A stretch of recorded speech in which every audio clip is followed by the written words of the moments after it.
여러분 안녕하세요. 네, 반갑습니다.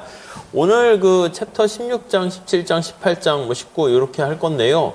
이 뒤에는 우리 시험 문제 그렇게 많이 나오진 않아요. 특히 국제 경제가 원래 중요하긴 한데 우리 시험 문제에서는 한 문제 정도? 그래서 객관식 때 좀 환율하고 이런 걸 좀 암기할 것만 좀 말씀드릴 거고, 주로 이제 16장, 17장에 좀 포인트 맞춰서 보시면 되겠습니다. 자, 이쪽 같이 보실게요. 자, 챕터 16장은 뭐에 대한 얘기입니까? 라고 하면 거기 나와 있는 정부의 재정정책과 관련된 얘기를 할 거예요. 재정정책과 정부의 재정이 뭐냐, 요거에 대해서 한번 생각을 해보려고 합니다. 자, 우선 첫 번째 재정이라는 거, 우리 이제 다음 챕터랑 같이 연결해서 볼 건데, 여기가 이제 시장이 있어요. 시장 실패 중에서 우리가 이제 미시에서 살펴본 것처럼 불황의 상황이 진행된다 합시다. 경기가 침체되거나 이렇게 되면 시장이 자생력이 있어가지고 시간이 오래 지나면 다시 원래 상태로 되돌아갈 수 있겠지만은, 우리가 봤던 케인즈는 야, 언제까지 기다려야 돼? 이렇게 되니까 정부가 개입을 해서 이러한 시장 불황의 상황을 좀 이렇게 빨리 타개를 해내는 게 목적입니다. 자, 그래서 이제 개입하는 방법이 이제 어떻게 보면 두 가지 방법이 있어요. 그래서 한 가지 방법은 우리가 지난번에 봤던 정부는 총수요 관리 정책 중에서 CIG 할 때 G가 있죠. 정부가 정부 지출을 증가시키는 거예요. 아니면 텍스를 좀 깎아줘가지고 뭔가 민간의 경제에 활력을 불어넣어주는 요 정책을 우리가 재정 정책이다 이렇게 얘기를 하고요. 이게 정부 지출이에요. 정부 지출. 정부가 이제 구매를 하는 거죠. 민간이 생산한 뭐 여러 가지, 그리고 텍스를 통해 가지고 민간이 생산한 것을 구입을 하는 거예요. 이게 바로 우리는 소위 재정 정책이다 이렇게 얘기를 하고요. 자, 그리고요, 그게 아니라 또 하나는 정부가 돈을 풀어요. 이것도 돈을 푸는 거랑 비슷한 건데, 이건 일거리를 만드는 거예요. 막 사람을 뽑고 막 사업을 일으키고 막 이렇게 하는 거고, 그게 아니고 이제 정부는 아니죠. 우리나라야 그냥 정부랑 같이 섞여 있지만, 이제 미국 보면 연방준비제도라는 이제 중앙은행이죠. 한국은행 같은 데서 돈을 풀어요. 그러면 통화량을 증가시키는 거예요. 통화량이 증가시키면 시중에 돈이 많이 돌면은 뭔가 경제가 이렇게 활성화되는 그런 결과를 초래할 거예요. 그러니까 누군가 나서다가 신림동에다가 막 돈을 막 뿌려봐. 그럼 신나지 않겠어요? 가다가. 그러니까 뭔가 이렇게 업되는 상황이 돼요. 이렇게 되는 경우는 우리가 통화량을 증가시키는 것을 우리가 금융정책이다 이렇게 생각을 하시면 되겠습니다. 그래서 이번 챕터에서는 재정정책에 대해서 배우고, 다음 챕터가 이제 화폐와 관련된 얘기를 좀 배운 다음에 금융정책 이렇게 볼 거예요. 자, 우선 1번 보시면 재정의 구조와 기본 골격 이런 거 나와 있는데, 요거는 우리 시험 문제거리랑은 거리가 좀 있어요. 그래서 그냥 넘어가도록 할게요. 그리고 기본 골격. 근데 우리 시험 문제는 이제 개념이라든가 이런 것도 좀 나올 수는 있어가지고 그냥 뭐 넘어가시되 그 개념만 볼게요. 밑에 재정 있죠. 재정. 네 번째 줄 보시면 퍼블릭 파이낸스라고 이렇게 표현하는데, 주체가 정부예요. 정부. 재정이라는 게 이제 파이낸스를 이제 영어로 표현한 건데요. 파이낸스. 거기 앞에 퍼블릭이라 해서 정부가 여기 들어간 거야. 자, 파이낸스라는 게 뭐예요? 파이낸스. 금융이라는 게 뭐예요? 금융이라는 게 이게 우리 다음 챕터에서도 볼 텐데, 금은 진짜 말 그대로 금이야. 그래서 자금이라고 보시면 돼요. 그리고 융은 말 그대로 융통한다는 거예요. 그래서 자금이 융통한다, 융통된다 라는 게 바로 금융, 이렇게 보시면 되겠습니다. 그래서 돈을 많이 가지고 있는 데서 돈을 필요로 하는 대로 보내는 거예요. 우리가 돈을 많이 가지고 있는 데가 이제 저축자가 되고요. 이게 이제 자금에 대한 공급자예요. 공급자가 되고. 자, 그래서 요 저축이 이제 자금이 필요로 하는 자금의 수요자한테 가는 건데, 그게 바로 투자다 이렇게 보시면 되겠습니다. 요게 이제 자금에 대한 수요자 이렇게 돼요. 주로 이제 자금의 수요자가 기업이 되겠죠. 이게 이제 자금의 융통이에요. 그래서 저축과 투자, 이게 이제 중간에 금융시장 아니면 금융중개 역할을 하는 은행을 통해 가지고 우리가 보통 일어나는데, 이러한 작업을 어디서 한다? 퍼블릭, 정부가 하는 거예요. 그래서 쉽게 얘기하면 정부가 시장에 개입을 하게 되는데 금융이라는 것은 자 거기 세 번째 줄에 나와 있듯이 정부가 공공의 욕구를 충족시키기 위해서 정부가 수행하는 재원 조달 지출 활동이에요. 정부가 이제 개입할 때 돈을 끌어들여요. 이게 이제 바로 주로 이제 재원 조달이 어떻게 이루어집니까 하면 텍스를 통해 가지고 재원을 마련해요. 재원을 조달한 다음에 이건 주관식으로만 할 건 아니니까 그냥 느낌만 가져가시면 돼요. 그 다음에 여기 경제 상황에다 돈을 쏟아붓는 거죠. 거기 보시면 지출 활동을 하는 거예요. 이게 정부 지출해서 지출 활동 이렇게 보시면 되겠습니다. 자, 그래서 우리가 이제 재정 정책 할 텐데 다시 한번 정리합시다.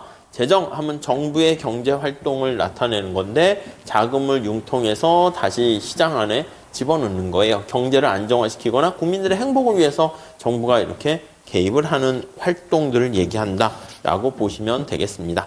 그 정도만 정리하시고요. 넘어갈게요. 그래서 뭐 거기 보시면 민간 부분, 공공 부분, 중앙 정부의 재정 있고 뭐 다음 371페이지에도 뭐 통합 재정 뭐 이렇게 있는데 거기 보시면 통합 재정 수지는 넘어가고요. 재정 수입 그거 하나만 볼게요. 첫 번째 줄에 정부의 세입 거기 보시면은 뭐 경상 수입과 자본 수입으로 나타내는데 경상 수입에는 조세라든가 사회보장 기여금, 세외 수입, 조세 이외 다른 수입으로 되어 있어요. 그냥 상식으로만 봐주시고요.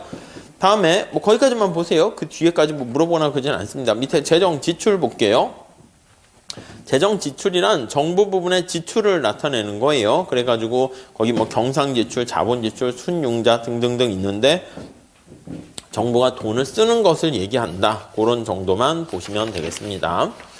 자, 두 번째는요. 조세제도라고 했는데 정부의 재원 조달 수단이 아까 한 것처럼 우리가 텍스를 부과하거나 빌리기도 해요. 빌리는 거 이제 본드, 국채를 발행한다 이렇게 얘기하는데 이제 미래의 세금이 된다고 말씀을 드렸죠.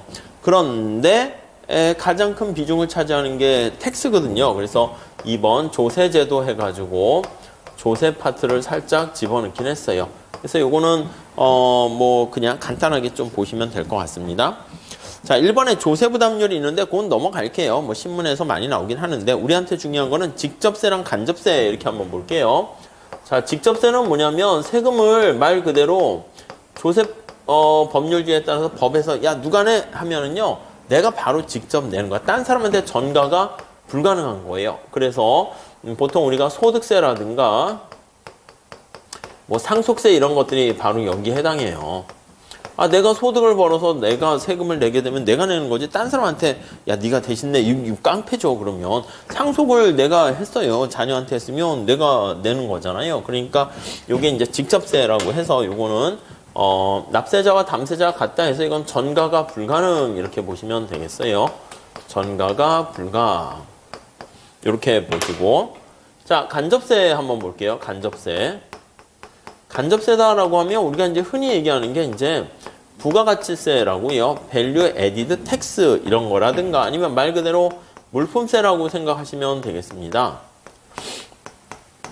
상품에 세금을 때리는 거예요. 그러니까 우리가 피자를 먹거나 이런 경우에는 피자를 소비하는 사람들이 이제 세금을 내는 거죠. 그래서 요거는 전가가 가능해요. 그 피자를 많이 사는 사람들은 소비를 많이 하면 할수록 세금을 많이 내는 거예요.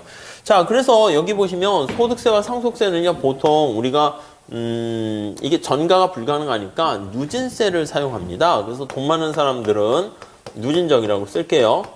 돈 많은 사람들은 세금 더 내, 상속 더 내, 이렇게 얘기하는데, 여기 나와 있는 간접세 같은 경우, 물품세 같은 경우에는 뭐 피자 같은 거 구입하면 10% 물건에 세금 붙는 건데, 부자가 사던 가난한 사람이 사던 세금은 똑같이 내요. 그러니까 뒤집어 얘기하면 소득 베이스로 하면 이거는 약간 역진적인 성격이 있어요. 재벌 회장님이 세금을 피자 하나 먹을 때도 10% 세금이 붙고 전화 여러분들이 구입을 할 때도 10% 세금이 붙으니까 약간 역진성의 특성을 가진다. 그 정도만 보시면 되겠습니다. 그래서 첫 번째 단락만 잘 체크해 두세요. 자, 직접세란 조세 부담의 주체에게 직접 부과되는 과세로 납세자의 경제 능력을 감안해서 능력이라는 거 있죠. 그래서 누진성을 지닐 수가 있습니다. 그래서 공평한 세상을 좀 만들려면 그래도 뭐 직접세에 가까운 이런 누진 소득세가 좀 낫지 않을까, 상속세 이렇게 얘기하는 것이고요. 간접세는 상품이나 경제 활동에 세금을 때리는 거예요. 그래서 누가 세금을 부담할지 몰라요. 피자 먹는 사람이 세금을 부담해. 근데 누가 먹을진 모르니까 뭐 먹으면 세금을 내게 되는 거죠. 네, 그 정도만 정리하시면 되겠습니다. 뭐 법인세도 소득세에 속하는 거예요. 그래서 법인세도 약간 누진적인 성격을 지니고 있다. 뭐 보시면 되겠습니다. 네, 그 정도만 정리하시고요. 예, 그 개념만 잡으시고 오른쪽에 뭐 이렇게 쭉 나와 있는데 그냥 넘어가셔도 될 것 같고요. 직접세, 간접세 비중 이렇게 변화하는 거 나와 있는데 넘어갈게요. 자, 우리한테 관심사는요. 챕터 3장이 우리한테 관심사예요. 재정정책의 경제적 효과, 요게 사실 중요한 거죠. 자, 정부가 텍스를 부과하거나 아니면 조세를 부과했을 때 경제에 미치는 효과, 요거를 한번 볼 거예요. 경제적 효과 한번 보도록 하겠습니다. 자, 우선 첫 번째로 거기 보시면 1번 재정 정책과 재정 적자 이렇게 나와 있는데 우린 재정 적자의 포인트를 맞춰서 한번 보도록 할게요. 자, 우리가 거기 보시면요. 먼저 재정 적자면 재정 흑자도 있고 균형, 재정 균형도 있습니까? 맞아요. 그래서 여기 정부가 이렇게 있으면 정부도 우리 가계랑 똑같습니다. 그래서 이제 어떤 경제 내에다가 세금을 부과해가지고요. 텍스를 부과해서 돈을 쓴다고 그랬죠. 정부 지출 G라고 이렇게 할게요. 물론 그 외에 여러 가지가 있지만 우리 이 두 가지만 보도록 할 거예요. 자, 그래서 우리가 이 재정 적자라는 것은 들어오는 거랑 이게 재원 조달 수입이고요. 쓰는 거 중에서 쓰는 게 더 크게 되면 이걸 바로 뭐라 그러냐면 재정 적자다. 이렇게 보시면 될 것 같고요. 그게 아니고 들어온 조세 수입이 더 많은 거야. 쓴 거보다. 이렇게 되면은 이거는 재정 흑자다. 흑자 재정이다. 이렇게 보시면 돼요. 우리 경제도 마찬가지죠. 근데 재정 적자도 바람직한 건 아니고 재정 흑자도 장기적으로는 바람직한 게 아닙니다. 뭐가 제일 바람직합니까? 라고 하면 적절하게 들어오는 만큼 쓰는 거예요. 그래서 이게 재정 균형이다. 균형 재정이다. 이렇게 보시면 될 것 같아요.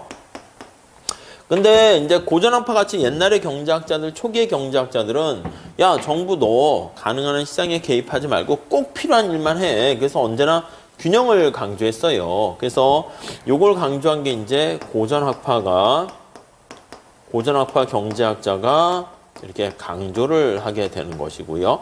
근데 앞서 말씀드린 것처럼 경제 침체가 발생해가지고 막 사람들이 빈곤에 허덕이고 있는 거야. 기업들은 도산되고 무너지고 막 실업자가 길거리에 막 나 뒹굴고 막 이렇게 되는 거예요. 그리고 뭐 전염병도 비슷한 거지. 막 이렇게 막 올게 되면 고전학파는 뭐예요?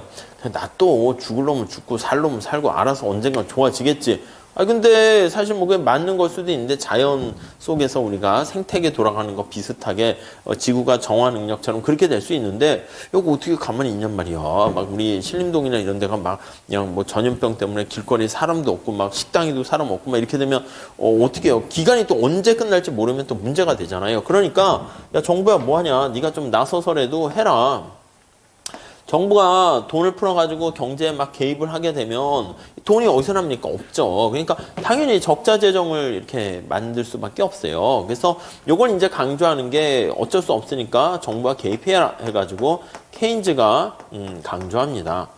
물론 우리가 지난번에 말씀드린 것처럼 케인즈가 계속 적자가 누적돼가지고 막 국가가 막 재정 빚으로 거덜나는 정도까지 원하는 건 아니고요. 비상사태에서 정부가 잠깐 개입했다가 경제가 안정화가 되면 그땐 정부가 다시 균형 재정으로 가라 이런 뜻이죠. 근데 이제 우리의 관심사항은 그게 또 대공황의 상황에서 이제 등장한 거니까 뭐 케인즈가 재정 적자를 강조했다 해서 무슨 빚내 가지고 무슨 외제차 사고 막 집 사고 해서 뭐 하우스 푸어라든가 카푸어가 되라 이런 얘기를 하는 것은 아니다. 이렇게 보시면 되겠습니다. 자, 그래서 요거 우선 잘 보시면 될 것 같고요. 자, 그래서 우선 첫 번째. 자, 거기 보시면 순수한 재정정책과 정책 혼합 나와 있는데 앞에서 말씀은 드렸어요. 재정정책을 할 때 보통 이제 우리나라도 좀 섞이긴 하는데 정부가 정부지출을 풀 때 돈이 어디서 납니까? 없잖아. 그러니까 중앙은행 총재한테 가서 돈 좀 찍어내시죠. 돈 찍어가지고 이제 그걸로 한단 말이야. 그럼 나중에 인플레도 발생하고 여러 가지 부작용이 발생하는데 보통 그렇게 많이 하는 경우도 있지만 그거는 순수한 의미의 재정정책은 아닙니다. 그럼 재정정책은 어떻게 하는 게 순수한 겁니까? 라고 하면은요, 첫 번째 줄 볼게요. 피스컬 팔리시인데 순수한 하면은 밑줄 치세요. 조세를 부과하거나 국공채를 발행해서 여기까지만 체크하시죠. 자, 그리고 밑에 마지막 제줄에 보시면 정책 혼합, 팔리시 믹스 나와 있잖아요. 통화정책과 재정정책을 섞는 건데 바로 앞에 보시면 통화 공급을 이용한, 그러니까 돈을 찍어가지고 그 돈으로 정부가 쓰는 거, 그걸 정책 혼합이라 합니다. 그래서 여기 순수한이라는 퓨어라는 말을 쓰는데 이거는 바로 뭡니까? 라고 하면 통화량의 증가 없이 돈을 찍지 않고요. 증가 없이 그냥 한 국가 내에서 이제 다른 사람에게 세금을 걷어가지고 다시 이렇게 넣어주는 역할을 하는 거예요. 통화량의 증가 없이 뭐 텍스를 부과하거나 아니면 이 본드를 발행하는 거야, 본드를 발행해서. 근데 본드는 그 역할이 이제 다시 또 보긴 하겠지만은 이게 이제 미래의 세금이에요. 국채를 발행한다라고 하면 이거 미래에 누군가는 갚아야 돼. 그래서 이제 똑똑한 사람들은 요거를 미래의 세금이라고 하는 거죠. 그러니까 이제 정부가 국공채를 발행하게 되면 조금 정신이 더 있는 사람은 야, 국공채 이거 사실 좋은 건 아닙니다. 그럼 미래 세금이잖아. 근데 지금 사람들에게 세금 내라고 그러면 이제 뭐 다음 달, 다다음 달에 뭐 총선 돼서 하게 되면 표가 날아가거든. 누가 세금 내는 걸 좋아해. 그러니까 표 선거권이 없거나 힘이 없고 말 못하는 애기들이 있잖아. 걔네들한테 세금을 때리는 거야. 엄마가 내겠죠, 나중에. 아니, 걔네들이 큰 다음에 갑자기 성인이 돼서 경제활동 하는데 갑자기 세금을 왕창 내야 돼. 뭐, 지금 세대가 다 이렇게 해먹은 거죠. 그래서 이게 미래 텍스라고 합니다. 그래서 아무튼 텍스를 이용해가지고 정부 지출을 활용하는 것을 우리가 순수한 재정 정책이다. 이렇게 보시면 돼요. 그 용어만 살짝 보시면 되겠습니다. 밑에서 다시 세 번째 줄, 이때 주의할 점 나와 있잖아요. 그것만 잘 체크하세요. 순수한 의미에서 재정정책은 통화 공급의 변화를 초래하지 않는 이겁니다. 그래서 정부 지출을 할 때 조세나, 그래서 첫 번째 줄에 국공채 발행하는 거 보시면 되겠습니다. 자, 그 다음 재정적자와 재정흑자 나와 있는데 앞에서 얘기한 이걸로 보시면 되겠습니다. 그래서 재정적자다라고 하면은요, 이걸 뭐라고 할 거냐면 적자잖아요. 그러니까 쓰는 걸 먼저 쓸까요? G-T 하면은 얘가 0보다 크게 되면 이게 재정 적자 규모가 되고요. 물론 T-G 해서 0보다 작다 이렇게 써도 상관은 없습니다. 네, 그 정도만 정리하시면 되겠습니다. 자, 다음 두 번째 한번 볼게요. 재정 적자를 통해 가지고 정부가 경제에 개입을 하는데 거기 보시면 재정 정책과 관련해서 어떤 생각을 갖고 있는가라고 하면 재량적인 재정 정책에 대한 견해가 달라요. 재량적이라는 것은요, 느낌이 뭐라고 하냐면, 재정정책. 약간 느낌이 재량적 하면 이게 그때그때라고 한번 써놓으실까요? 그때그때. 이게 약간 느낌이 재량적 이 뜻이에요. 어떻게 공부 계획 세워서 하세요? 아니면 그때그때 하세요? 그냥, 아유, 오늘은 노경을 해야지. 그리고 갑자기 노동법이 땡기네? 그럼 아니 공부는 무슨 계획한 대로 뭐 10시간은 채우는데 공부가 그때그때 다르고 공부도 달라. 막 총 전체 시간은 똑같은데 오늘은 에이 미세먼지가 있네. 4시간만 해야지. 그리고 막 자고 갑자기 필 받으면 막 14시간 하고 그게 그때그때야 약간. 고전학파는 그거 싫어한다니까. 뭐 하는 거야? 그때그때 마음 내킨 대로 뭔가 일관성도 없고. 근데 케인즈는 약간 아니야. 내가 말이야 똑똑해가지고 케인즈 자체가 원래 그랬다고 그랬죠. 그러니까 나 같은 엘리트가 말이야 위에 정부 꼭대기에 있어가지고 이게 세상 돌아가는 걸 이렇게 잘 관장하면 거의 신이 됐다고 보시면 돼요. 그러니까 오히려 상황을 더 좋게 만들 수 있을 거라는 강력한 자신감을 표출하는 거예요. 되게 잘난 척 많이 했다고 그랬잖아. 그래서 국민들이 다 진짜 어떻게 보면 바보로 알고요. 자기 똑똑한 자기 같은 뭐 약간 그런 의식이 있는 거예요. 나쁘게 말하면. 그래서 재량적 재정 정책 이거는 약간 케인즈 쪽이 강조하는 것이고요. 재정의 자동 안정화 기능 이렇게 있습니다. 오토매틱해서 야 네가 그렇게 하지 말고 시스템적으로 이렇게 좀 해 해서 자동 안정화 장치를 두는 거예요.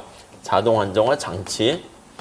자, 요게 이렇게 있다라고 하면은요. 이건 자동 안정이라는 게 있으니까 약간 이거는 고전학파가 약간 강조하는 거다. 뉘앙스 좀 보시면 되겠어요. 요거는 케인즈 학파가 강조하는 거다. 이렇게 정리를 하시면 될 것 같습니다. 자, 그래서 케인즈의 재량적 재정 정책 한번 보시면은요. 첫 번째 줄 해볼게요.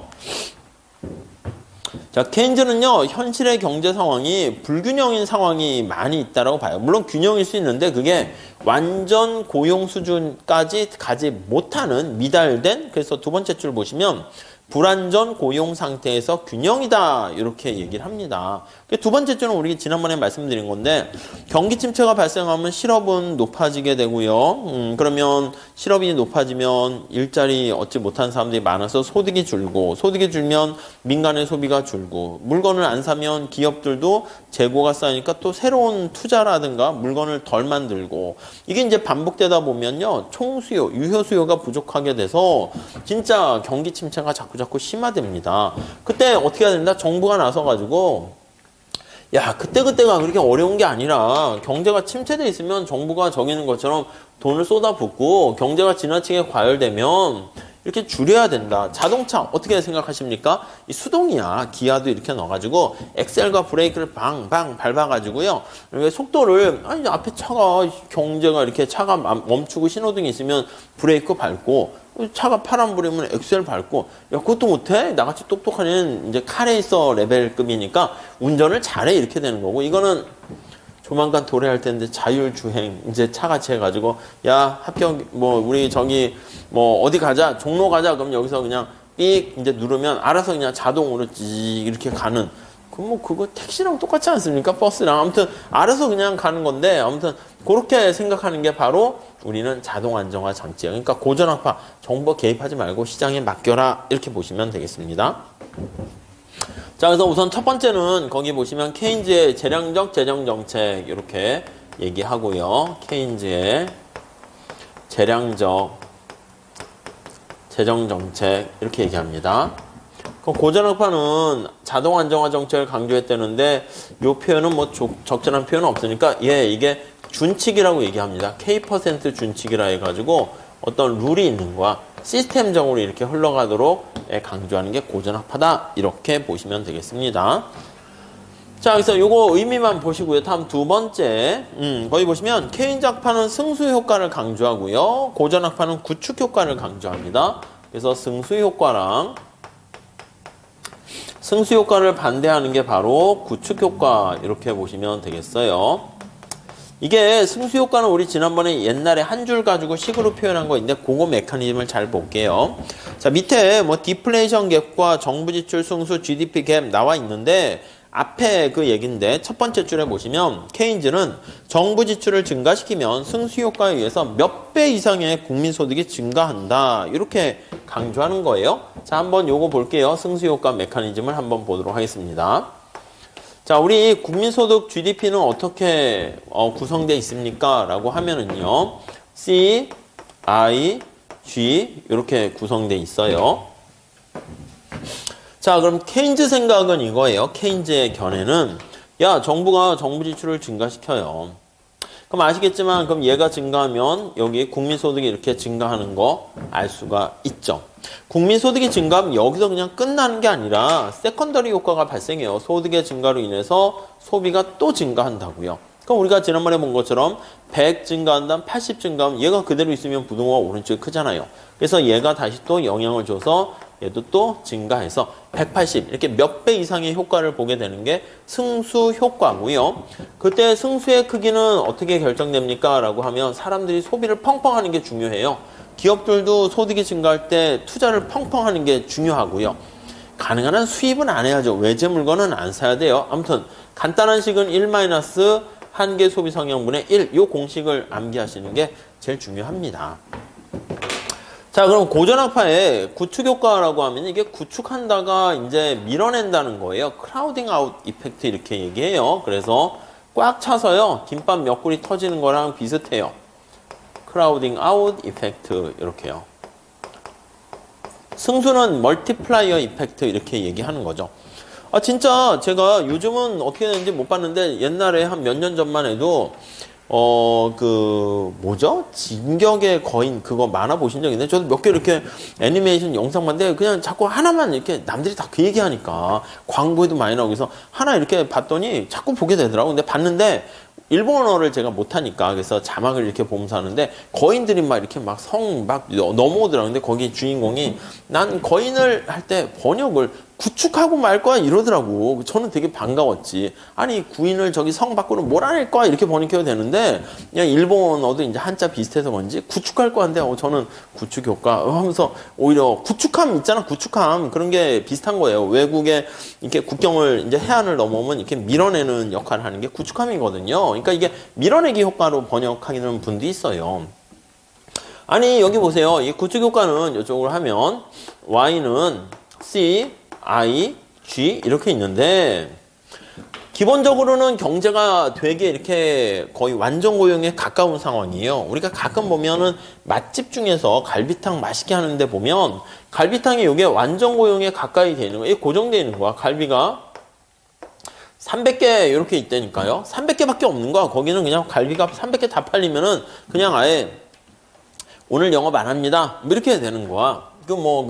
백종원의 그 돈가스 거기 해가지고 그것도 뭐 하루에 뭐 아침 8시부터 하는데 뭐 새벽에 뭐 줄 서서 한다면서요. 그래가지고 뭐 거기 모이는데 미리 다 팔려서 매진되면 그 다음 이제 그냥 손 털고 괜찮지 않아요? 그냥 목표량이 있어요. 나는 돈을 더 벌겠어 이런 것도 아니고 오늘 택시 내가 기사 운전을 한다라고 하면 자 나는 회사에 돈 내고 그냥 하루에 20만 원 벌면 나 무조건 이제 집에 갈래. 가족과 같이. 그래서 딱 봤더니 한 2시, 3시 됐는데 20만 원 채웠어. 그럼 어떻게 해요? 집에 그냥 가는 거야. 그것도 괜찮지 않습니까? 매일 20만 원 해가지고 한 달에 30일 하게 되면 뭐 한 600만 원 정도 이렇게 목표로 하는 거지. 근데 만약에 오늘은 0 아니야. 그럼 8시, 9시까지도 20만 원 못 채우면 계속하는 뭐 그런 거 비슷하게. 아무튼 300개 이렇게 갈비탕이 있는데 정부가 정부치를 이렇게 늘린다고 할게요. 그래서 이게 충분히 그러니까 상황이 달라. 케인즈는 놀고 있는 공장도 많고 일하려고 하는 사람도 많기 때문에 정부가 일거리 만들면 감사합니다 하고 열심히 막 경제가 돌아가는 건데 이 경우는 거의 빽빽하게 돌아가는 거야. 여러분들이 하루에 거의 그냥 뭐 몇 시간씩 공부하시나요? 막 12시간씩 막 맥스로 공부하는 거야. 근데 이제 여기서 만약에 나 뭐 경제학 공부 아니면 노경을 선택했다 합시다. 노경 공부를 조금 더 하려고 그러면 어떻게 돼? 다른 과목 공부 시간을 빼낼 수밖에 없는 거야. 이거는 지금 놀고 있는 상황이야. 펑펑 놀고 있어가지고 하루에 2시간씩 공부하고 있는 상황이니까 노경이 재밌네. 1시간 노경 더 할까? 그러면 괜찮아. 그냥 몸도 뭐 별로 힘들지도 않고 그냥 노동법이나 딴 거 하는 거에다가 노경을 더 하는 건데 이 경우는 지금 하루가 빽빽한 거야. 뭐 거의 그 재벌 회장들이나 아니면 기업체 CEO에 있는 스케줄 일정과 비슷해. 그래서 어떤 걸 하나 더 하려고 그러면 다른 거 하나가 떨어질 수밖에 없는 상황이야. 그래서 정부가 정비출을 증가시켰더니 민간에 여기 나와 있는 투자가 이렇게 감소하는 거예요. 그래서 이렇게 되면은 이거는 완전히 구축된다라고 해서 그거고 이제 요거는 좀 너무 심한 상황이고 정부가 만약에 100을 증가시켰더니 얘가 마이너스 100 이렇게 돼서 여기가 증가하는 게 없는 거야. 추가적으로 증가하는 게 없으면 이걸 완전 구축 이렇게 표현을 하고요. 아니면은 여기 정부가 정부 지출을 증가시키면 뭐 전에 말씀드린 것처럼 정부가 아이고 경기가 안 좋으네 해서 뭐 여기도 보면 이제 경찰 공무원을 왕창 뽑는 거야. 경찰 공무원을 왕창 늘리는 거야. 그래서 왕창 늘려가지고 여기 신림동 고시촌에다가 길거리마다 경찰들을 다 이렇게 배치해 놓는 거. 얼마나 안전하고 좋습니까? 밤에 다닐 때도 뭐 이렇게 안전하고. 대신 뭐가 없어질까요? 그냥 민간의 시큐리티 같은 그런 것들이 다 이렇게 망하는 거야. 그럼 민간 부분을 밀어낸다는 겁니다. 그래서 국민소득의 증가 효과는 저 승수 효과처럼 되는 게 아니라 미미하다 이렇게요. 그럼 이거는 완전 구축은 아니지만 부분 규칙. 우리가 이제 보통 얘기하는 건 이건 너무 극단적인 경우고 요걸 많이 얘기할 거예요. 정부가 자금을 갖다 쓰는 거잖아. 정부가 사업을 일으킨다고 이제 사람들에게 주택을 막 아파트를 공급을 하는 거야. 아니면 정부가 여기 신림동에 있는 유명한 각 과목의 강사분들을 이렇게 모셔다가 그냥 수험생들 공부하기 힘드네 해가지고 동영상을 무료로 제공하는 거야. 아니면 저가에 만 원에 막 이벤트를 하는 거야. 그럼 어떻게 될까요? 학원 망하지 뭐. 그럼 다 그 동영상 10,000원 내고 듣게 되겠죠. 그러니까 정부가 너무 간섭을 많이 하게 되면 민간 부분을 위축시킬 수밖에 없다라는 게 구축 효과의 기본 아이디어다라고 보시면 되겠습니다. 자, 밑에서 세 번째 줄 보시면 자, 그러나 해가지고 나와 있어요. 고전학파는 상반된 주장을 하는데 뭐라고 돼 있습니까? 하면 정부의 총수요 관리 정책이 아예 효과가 없으면 이게 이제 극단적인 경우 완전 구축되는 경우가 효과가 완전히 없고요. 요거는 완전하게 구축되는 경우 이렇게 되는 것이고, 아니면 이제 거기 보시면 약간 그 효과가 반감된다라는 이런 것들이 이제 부분 구축된다 이렇게 보시면 되겠습니다. 그 효과의 원리와 관련해서는요, 이 정도 보시면 되겠고, 정부가 자금을 갖다 쓰는 거야. 그래서 시장에 쓸 수 있는 자금이 제한되는데 정부가 돈을 갖다 쓰면은 민간이 쓸 돈이 없어지는 거잖아요. 그래가지고 거기 마지막 제출은 그렇게 했는데, 자, 그거 하나 밑줄 치세요. 자, 구축 효과가 이제 경기 침체로 인해 가지고 경기가 침체 시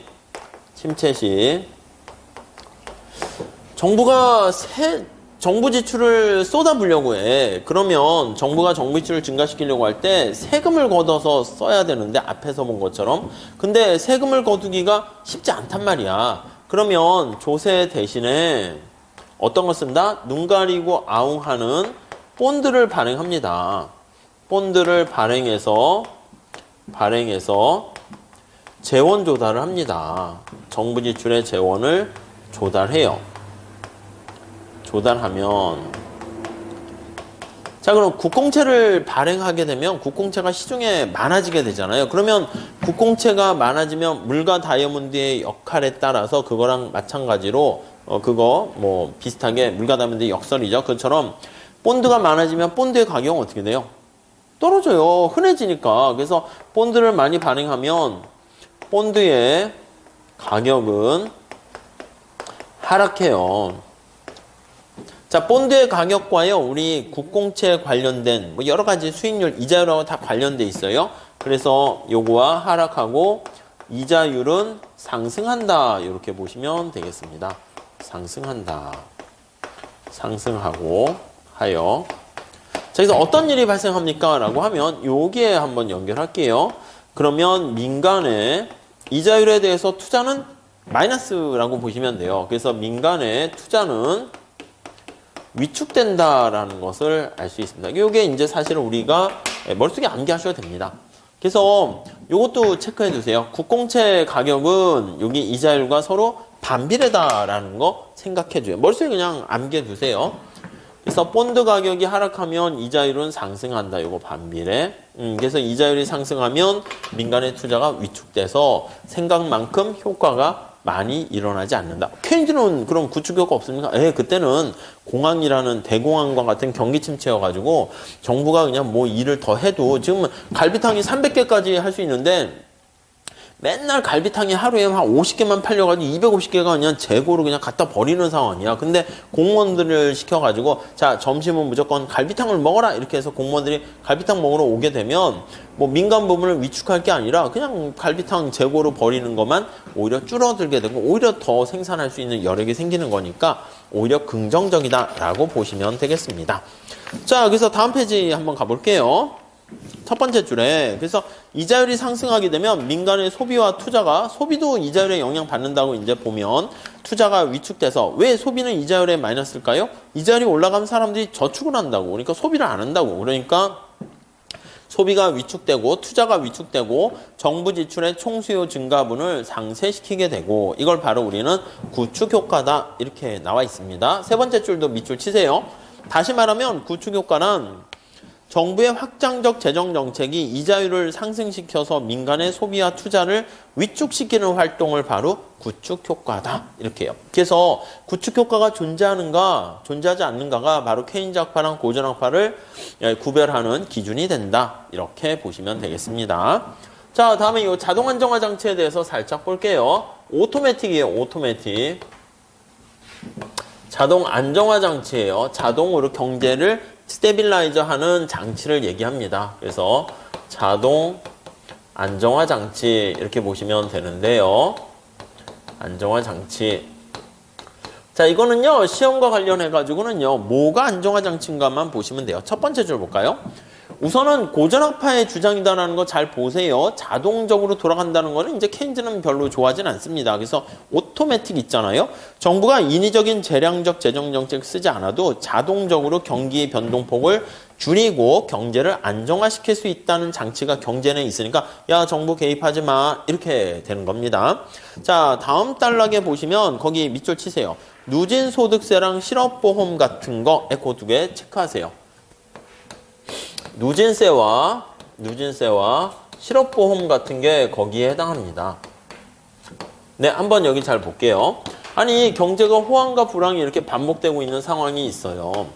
그럼 케인즈 같은 경우에 어떻게 돼요? 케인즈 같은 경우에는 케인즈의 접근 방법은 자 경제가 지나치게 지금 호황이야. 여기가 과열돼 있어. 막 사람들이 비이성적으로 막 소비도 하고 해서 경제가 막 끌어오르는데 안정적인 수준보다 비이성적인 수준까지 올라가게 되면 이땐 정부가 나서서 과열돼 있으니까 세금을 거두는 거예요. 그래서 세금을 텍스를 거두거나 증가시키거나 정부 지출을 줄이는 거야. 그러면 얘가 경기가 이제 좀 이렇게 위축될 수가 있겠죠. 그리고 반대로 경제가 침체가 돼 있어요.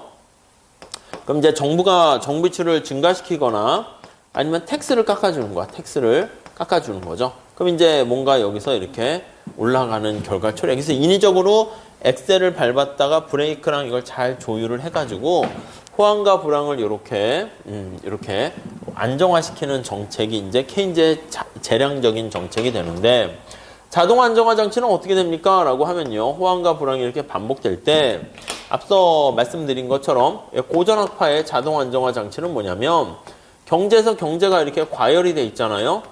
그럼 누진세를 적용하는 거야, 누진세. 그럼 이제 사람들이 경제가 과열됐다는 건 뭐야? 경제가 호황인 거야. 그래서 소득이 확 증가하게 되면 누진세니까 세금을 더 많이 내는 거야. 그래서 이렇게 누진세요. 같은 세금인데 인위적으로 세금을 올렸다 낮췄다가 아니라 자동적으로 세금이 높아져서 경기를 좀 쓸 돈을 떨어뜨리고요. 여기가 경제가 침체돼 있잖아. 실업자들이 너무 많은 거야. 그럼 자동적으로 실업보험이 나와가지고 실업자들이 많아지니까 그러면 이게 실업보험이 나오니까 돈을 제공하는 거죠. 근데 이거는 정부가 그때그때 상황을 보고 판단하는 건데 이건 자동적으로 시스테미컬하게 작동하는 겁니다. 그래서 이렇게 안정화시키는 그게 자동 안정화 장치고 이 두 가지 정도만 잘 거기에 해당한다라는 거 보시면 충분할 것 같습니다. 자, 그래서 두 번째 단락에 예를 들어 거기 나와 있는데요. 네, 그 정도 그냥 한번 읽어보시면 지금 말씀드린 거 이해될 수 있으니까 넘어가시죠. 다음에 4번 균형재정과 정책 함정인데요. 이쪽으로 올게요. 이쪽으로. 우리가 봤을 때는 균형재정이 항상 좋다라고 생각할 수 있는데 케인즈는 싫어한다니까. 오히려 거기 보시면 균형재정을 고집하다가 사실 진짜 대공황 상황에서도 그런 거야. 경기가 침체됐을 때는 아니면 여러분도 마찬가지지. 집에서 여러분 삶이 나는 절대 마이너스 통장이나 빚을 내서 아니면 카드나 이렇게 해서 현금 서비스 받으면서 절대 나는 생활하지 않을 거야 이렇게 했는데 학원을 지금 다녀야 할 시점이야. 무슨 특강을 들어야 되는데 야, 이거 돈을 누구한테 빚을 내서 빌려야 될 타임이야. 50만 원 정도. 그러면 그걸 균형을 고집하다가 그때 적절한 타임에 학원을 안 다니면 망하는 건 아니고 이제 아무튼 뭐 또 그런 거죠. 시험을 합격하지 못했다 합시다. 그게. 그러니까 케인즈는 야 무조건 균형을 고집할 게 아니라 때로는 야 네가 학원 지금 다녀야 할 타이밍이 중요한 건데 적자를 내서라도 학원을 등록해서 다닌 다음에 합격한 다음에 그거 다시 갚으면 되는 거잖아. 뭐 이렇게 얘기하는 게 케인즈예요. 그래서 4번은 그런 뉘앙스인데 그냥 안 보셔도 되니까 우선 넘어가도록 할게요. 그 다음에 공급 중시 경제학과 래퍼 곡선 이렇게 나와 있는데요. 3번 살짝 한번 볼게요. 여기다만 쓰도록 합시다. 자, 우선 느낌 자체가 공급 중시 경제학이거든요. 공급 중시 경제학. 이 고전학파 경제학일까요? 아니면 케인즈학파 경제학일까요? 한번 그거를 좀 생각해 보세요. 자, 이름에도 나와 있듯이 공급을 중시 여기는 거예요. 케인즈는 뭘 중시 여기냐면 수요를 중시 여겨요. 그래서 경제 침체가 왜 발생했는가 하면 아무튼 닭이 먼저예요? 달걀이 먼저예요? 뭐라고 생각하세요? 닭이 있어야 달걀이 나오고 달걀이 있어야 닭이 태어나고 뭐 이런 것 같은데 인과관계가 계속 순환되는데 케인즈는 수요 공급이 물론 맞물려 가요. 그런데 수요가 먼저 있어야지 공급이 생긴다 이렇게 하는 거고 고전학파는 아니다. 공급을 해서 우리가 뭐 생산을 해야지 생산한 대가로 우리가 돈을 받고 임금을 받고 그러면 내가 돈을 받았으니까 소득이 생겨서 구매할 수 있는 능력이 생긴 거 아니냐 이렇게 보는 거예요. 근데 얘네들은 공급을 중시 여긴다라고 하니까 계통적으로 따지면 어디 계통이냐라고 하면 고전학파 계통이다라는 거 보시면 될 것 같고요. 그 정도만 보시면 될 것 같고 그 첫 번째 줄에 보시면 supply side economics라고 합니다. 그래서 첫 번째 줄에 조세 감면을 통한 공급 능력의 확대로 세금을 깎아주는 거야. 약간 이게 총수요를 증가시킬 뿐만 아니라 그러니까 약간 케인즈학파 성격도 있긴 하지만 장기적으로는 어떤 공급 생산 능력을 증가시켰다고 얘기합니다. 그래서 텍스를 세금을 감면해주면 케인즈 얘기하는 것처럼 일시적으로 요거 이제 강조하는 건 아닌데 일시적으로 총수요가 증가합니다. 그래서 총수요의 증가 효과가 이렇게 생기게 되는데 근데 요거보다는 세금을 깎아주면 특히 무슨 세금을 깎아줍니까 하면 근로소득세를 깎아주는 거야. 그럼 이제 우리가 노경에서 많이 할 건데 그렇게 되면 기본적으로 근로소득세를 깎아주면 임금률이 올라가는 거예요. 그렇게 되면 사람들이 대체효과, 소대효과 있겠지만 기본적으로 일을 더 해요. 그래서 일을 더 해. 그러니까 노동 공급이 더 증가하게 되는 거고요.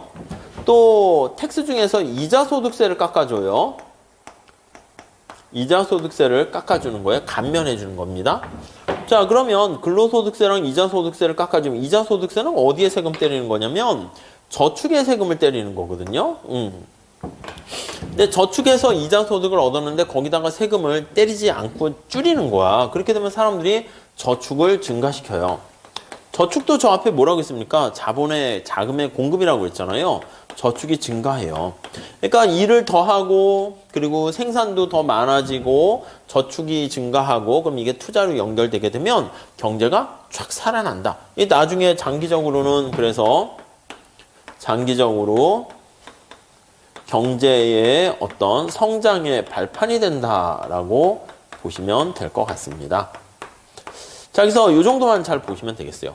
이제 고민을 하는 거지. 야, 그러면 세금을 깎아주면 정부가 돈이 없어가지고 이렇게 가난해지면 어떻게? 아니야, 걱정 마. 이렇게 얘기하는 거예요. 우선 밑에서 두 번째 줄 거기 보시면 레이건 행정부의 1980년대의 그 신자유주의의 기조가 되는 것이고 그러니까 약간 고전학파 메커니즘, 공화당 쪽에 가까운 거라고 보시면 되겠고요. 우리 시험과 관련해서는요, 그 다음 페이지는 넘어가셔도 되고요. 래퍼 곡선이라는 거 그거 하나 체크하시면 될 것 같습니다. 자, 그래서 공급 중시 경제학의 대표적인 거는 이 래퍼 곡선인데 거기 그림을 보시면 수평축에 뭔가 오른쪽에 그림 체크하시고 세율이거든요. 세율과 조세 수입과의 관계가 이렇게 나와 있는데요. 조세 수입과의 관계. 자, 그러면 이렇게 돼 있다는 거예요. 세율이 100% 세율을 부과하게 되면 조세 수입이 빵이고요. 세율이 빵이면 또 역시 조세 수입이 빵이야. 그래서 이게 적정한 만큼 이렇게 모양이 돼 있다고 래퍼가 그림을 그리게 되었고요. 지금의 미국 상황은 여기에 있다라고 보는 거예요. A 이렇게요. 자, 그러니까 만약에 정부가 세율을 좀 낮추더라도 이렇게 감세 정책을 쓰는 거죠. 그렇게 되면 오히려 여기 나와 있는 것처럼 세수입이 증가하게 되고요. 이게 꼭 래퍼 곡선이 레이건 행정부에 했었지만 공화당에 보통 많은 기조예요. 공화당 하면 이제 전에 따지면 이제 부시 행정부 이런 쪽이죠. 그래서 거기에 해당하는 것이고 약간 민주당이 뭐 클린턴이니 뭐 이런 쪽에 가까운 뭐 뭔가 진보라고 해야 될까? 뭐 케네디 이런 쪽이 그쪽에 해당하는 거예요. 그래서 A에서 B 쪽으로 이렇게 갈 것이다라고 얘기를 하게 된 거예요. 그래서 부시 대통령 때도 이렇게 세금 감면, 감세 이걸 많이 했습니다. 주로 이제 근데 그 효과가 돈 많은 재벌이나 부자들에게 많이 혜택이 갔다라는 비난을 받기도 하는데 아이디어는 뭐 아무튼 이렇게 해서 세금 조세 수입도 올라가고 오히려 더 경제에 긍정적인 영향을 미칠 수 있다라고 했어요. 거의 금지 영역이라 했잖아요. 금지 영역은 요거 꺾어지는 요 부분이라는데 왜 금지입니까 하면 세율 인상을 금지하는 영역에 그렇게 보시면 되겠어요. 빨간 색깔로 이렇게 표시하면 여기가 뭡니까 라고 하면 세율 인상을 하게 되면 오히려 사람들이 일할 의욕을 떨어뜨린다는 거예요. 그래서 세율 인상 금지 영역 이렇게 정리를 하시면 될 것 같습니다. 자, 그래서 거기 보시면 여러 가지 재정 정책에 대한 얘기는 한 요 정도만 보시면 될 것 같아요. 자, 마무리 정리할게요. 우리가 이제 시험 문제에서는 이 재량 정책과 구축 효과 해가지고 승수 효과에서 요거 메커니즘, 승수 공식 뭐 이런 것들, 구축 효과 이런 뭐 학파 얘기 조금 하는 거 나중에 정리할 텐데 요걸 중심으로 보면 되는데 그래도 이제 기초 베이스가 있어야 되니까 뭐 조세라든가 야 재정이 뭐 하는 거야? 그리고 뭐 더 나가서 재정 흑자 적자 그거 좀 봤고요. 그다음 이쪽에 보시면은 자동 안정화 장치, 재량 정책 이런 것들에 대해서 봤으니까 그거 살짝만 봐두시고 레포 곡선까지도 출제될 수 있으니까 한 번은 봐두시되 메인 토픽은 여기 승수 효과랑 구축 효과에 이렇게 꼭지를 잡아두시면 될 것 같습니다. 자 이렇게 하시고요. 잠깐 쉬었다가 우리 챕터 17장 하도록 할게요. 잠깐 쉬었다 하겠습니다.